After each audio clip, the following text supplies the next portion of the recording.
Assalamualaikum warahmatullahi wabarakatuh. Berjumpa lagi bersama pecinta bola sejati.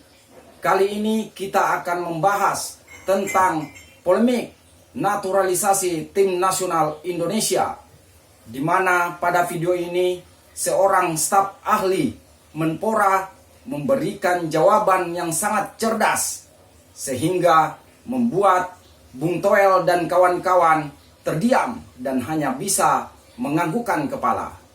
Seakan-akan staf ahli Menteri Menpora, yaitu Bapak Hamdan Hamedan, memberikan pemahaman tentang naturalisasi kepada Bung Toel dan kawan-kawan.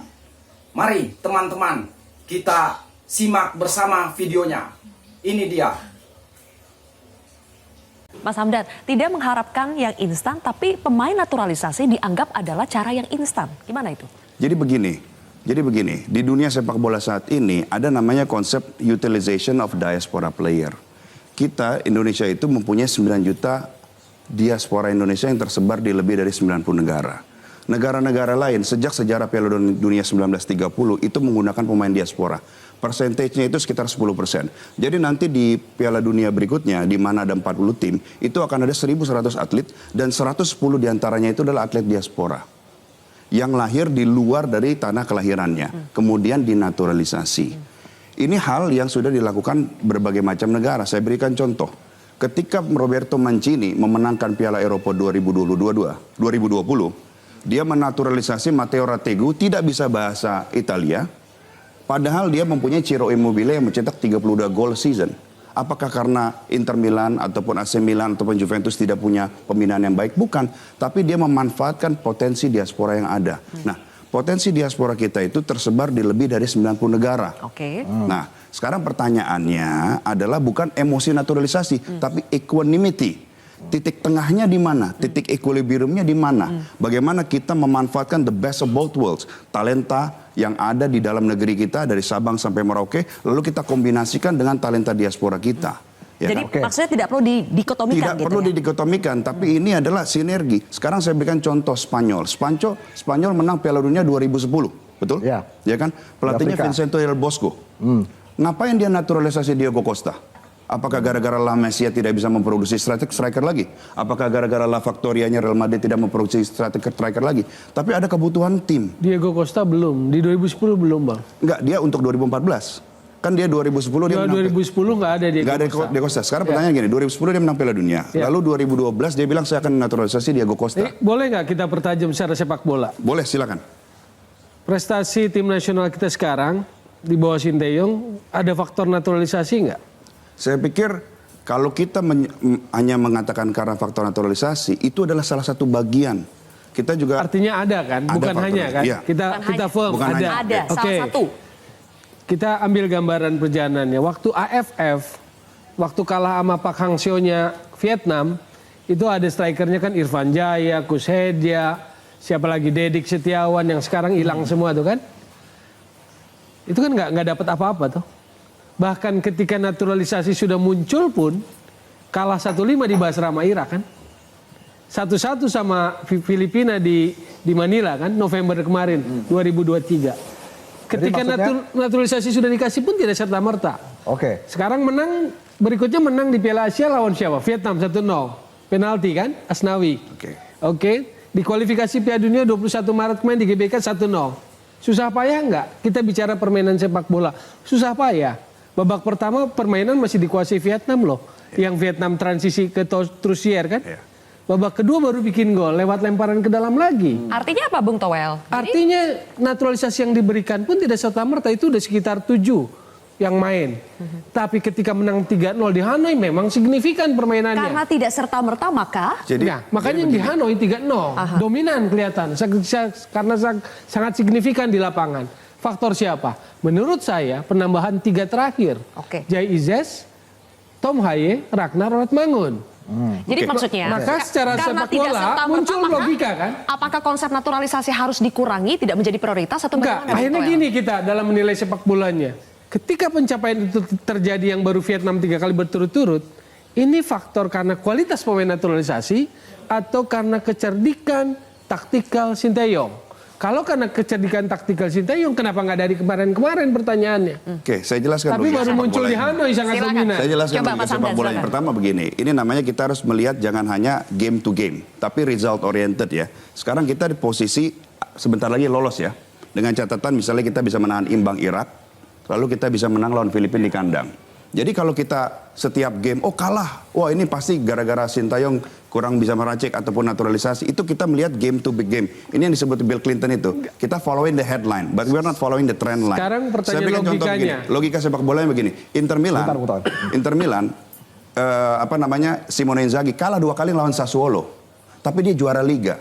Apakah kekalahan itu menjadi fatal? Tidak. Dilihatnya hasilnya.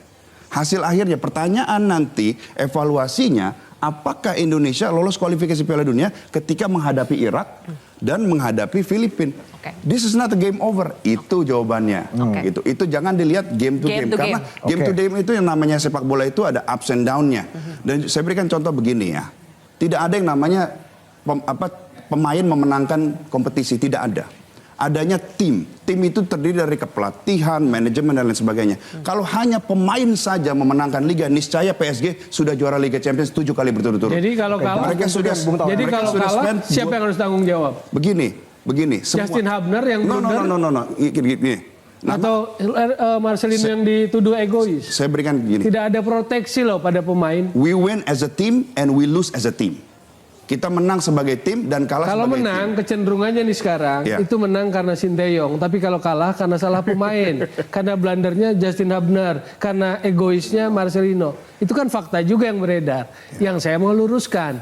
Makanya pertanyaannya, kalau kita bicara naturalisasi itu bagus, kan terbuka juga kemungkinan bahwa pelatih lain pun bisa bikin bagus. Karena satu, Jordi Amat, Sandy Walsh. Naturalisasi dan diaspora ya jumlahnya. Elkan Bagot, Sain Patinama, Rafael Struijk, Ivar Jenner, Justin Hubner, Tom Haye, Ragnar, Martin Paes sekarang masuk, akan ada lagi. Ya, ada 12 pemain. Begini. Artinya, apakah cuma Sinteyong yang bisa bikin bagus? Pemain yang baik itu juga perlu ada pelatih yang baik pula. Oke. Jadi tidak bisa kita bilang, oh ini gara-gara pemain, oh ini gara-gara pelatih. Remember, this is about team. Ya. It takes two to tango. Ya kan, kalau pemainnya bagus, tapi tidak ikuti arahan pelatih juga akan skemanya akan tidak baik gitu Iya. loh. Oke. Begitu juga dengan pelatih. Misalnya pelatihnya kurang begitu baik, pemainnya baik, juga kurang bisa mengangkat gitu. Jadi pelatih juga kelas internasional, Bung Toel, soal disiplin juga kita penting jangan kan? melihat Dari- ini satu lebih daripada sudut sekedar saja. taktik. Oh, Oke. ini pemain naturalisasi. Pertama, kosakata pemain naturalisasi itu oksimoronik. Karena naturalisasi itu proses. Sedangkan kalau proses itu dia belum final. Hasilnya itu adalah WNI. Ketika dia sudah WNI, dia dipanggil timnas, dia adalah pemain Kan timnas. kalau secara sepak bola kita nggak bicara soal itunya. Iya, tapi maksud saya seperti ini. Kita menang sebagai tim nasional, kita kalah sebagai tim nasional. Sekarang pertanyaannya, Oke. waktu kalah dari Qatar, betul ada wasit yang kurang, katakanlah buat kita kurang Sedikit fair, memihak lah kurang ya. ini ya. Itu yang munculkan, ini komedi bukan pertunjukan sepak bola. Nggak ada analisis bolanya. Jadi kalau secara bola, nggak ada vitamin bola dari ucapan Ya, Sinteyong. makanya tadi Mohon saya maaf. mengkritik bahwa Sekarang kalau tadi analisa bola. dikatakan bahwa pelatih bertanggung jawab di lapangan, ini harusnya ketika ada kegagalan pelatih bertanggung jawab. Ini yang harus dilakukan dan pelatih harus menerima masukan. Dan saya ngamati itu, gitu loh. Sekarang kita mau ngomongin sepak bola. Kita hari ini masih membahas naturalisasi. Harusnya kita membahas mengenai data analitik dari sepak bola, ya kan? Naturalisasi menjadi suatu hal yang kontroversial di tanah air, sedangkan di luar negeri adalah suatu hal yang lazim.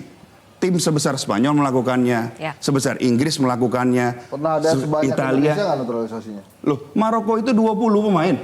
Tapi hasilnya? Kan Hasilnya beda juara kali. 4 Piala Dunia. Nah, kita Lah kita baru memulai.